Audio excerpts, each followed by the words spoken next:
তো আমার মতো তোমরা যারা সাপ্তাহিক বর্তমান নিয়মিত পড়ো, তোমাদের জন্য নিয়ে এসেছি সাপ্তাহিক বর্তমান 13ই সেপ্টেম্বরের সাপ্তাহিক বর্তমান।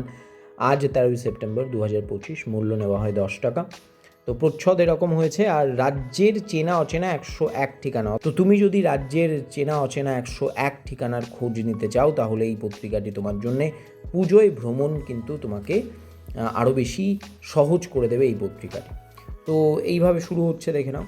তো প্রথমেই তোমাদেরকে সূচিপত্র দেখাই। সূচিপত্রে দেখতে পাচ্ছ কি রয়েছে। রয়েছে 3টি ধারাবাহিক আর বিশেষ রচনা, রয়েছে একটি গল্প, সাম্প্রতিক, স্বাস্থ্য, সিনেমা, টিভি ইত্যাদি যা থাকে। আর আমার পছন্দের এই যে নিয়মিত বিভাগগুলি, যার মধ্যে বই পাড়া সেকশনটি আমার খুব ফেভারিট। তো এইভাবে শুরু হয়ে যাচ্ছে সাপ্তাহিক বর্তমান। আর তোমাদেরকে আমি একটু নিয়ে যাই ভেতরের দিকে। তো দেখতেই পাচ্ছ। তো তোমাদেরকে গল্পের প্রথম পাতাটা একটু আমি দেখাই। আচ্ছা, 5টি পৃষ্ঠা নিয়ে এই বসন্তরা আসে যায় নামক গল্পটি লিখছেন জয়ন্ত সরকার। খুব বড় একটি গল্প বলাই যায়।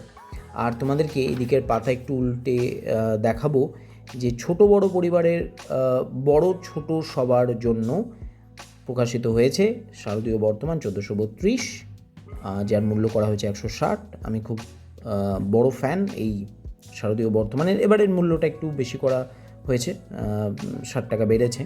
তো যাই হোক, তুমি এখানে দেখতেই পাচ্ছ, এখানে সূচিপত্রটা দেওয়া আছে, কারা কারা লিখছেন সেটিও দেওয়া আছে। আর এই ভিডিও আমি করেছিলাম এই পত্রিকাটির, তো তোমরা কিন্তু ডেসক্রিপশনে গিয়ে ভিডিওটা দেখে নিতে পারো। তো এই হচ্ছে সাপ্তাহিক বর্তমান। দেখলে অনেক কিছুই রয়েছে এবারের পত্রিকাতে। এই পত্রিকাটি আমার খুব ফেভারিট। এখানে আমরা দেখতে পাচ্ছি 63-64টি পৃষ্ঠা রয়েছে। তো এখানে কয়েকটি ধারাবাহিক উপন্যাস চলছে, যেটির মধ্যে এটি হচ্ছে অন্যতম। দেখতেই পাচ্ছ সমৃদ্ধ দত্তের পর্ব 39, এটিও চলছে। তো তুমি বলো তোমার কেমন লাগলো এই পত্রিকাটি। তুমি যদি সাপ্তাহিক বর্তমান কিনে থাকো, পড়ে থাকো, তাহলে সেটাও জানাও।